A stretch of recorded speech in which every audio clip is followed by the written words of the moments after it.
उसको वेद पढ़ाया, 5 साल में भागवत जी की कथाएं 400-500 सुनी क्योंकि गुरु जी यहीं रुक जाइए, यहीं रुक लीजिए। अभी जो हम निकल रहे हैं हमारे लिए कोई आज्ञा हो तो बताएं। कुछ नहीं, आप मिले यही मैं भी आपका ही शिष्य हूँ। सुखेंद्र गुरु जी ने मेरे को वेद पढ़ाया, तो वो आपके शिष्य देश विदेशातील प्रचंड भाविक भक्त ज्यांच्या कथा ऐकण्यासाठी आणि सामाजिक कार्यात सहभागी होण्यासाठी उत्तर प्रदेश राज्यातील गौरीगोपाल आश्रमला भेट देतात आणि आध्यात्मिक गुरु तथा कथाकार अनिरुद्धाचार्यांचं दर्शन घेतात.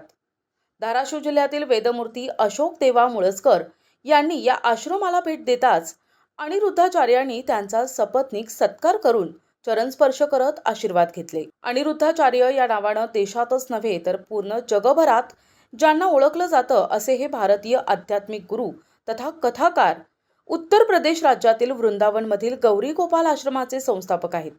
सोशल मीडियावर यांचे बरेच कथा व्हायरल होतात. यांच्या कथा ऐकण्यासाठी दररोज खूप मोठी भाविकांची गर्दी दिसून येते. उमरगा तालुक्यातील वेदमूर्ती अशोक देवा मुळजकर यांनी ज्या विद्यार्थ्याला घडविले त्या विद्यार्थ्यांचे विद्यार्थी म्हणजेच अनिरुद्धाचार्य होय. ही धाराशिव जिल्ह्यातील खूप अभिमानास्पद बाब आहे असं म्हणायला काही हरकत नाही. अनिरुद्धाचार्य गुरुजींनी ज्यांच्याकडून वेद शिक्षण घेतले त्यास अशोक देवा मुळजकर यांनी घडविले आहे. अर्थात अनिरुद्धाचार्य हे प्रत्यक्ष अप्रत्यक्षरित्या अशोक देवा मुळजकर यांचे शिष्य.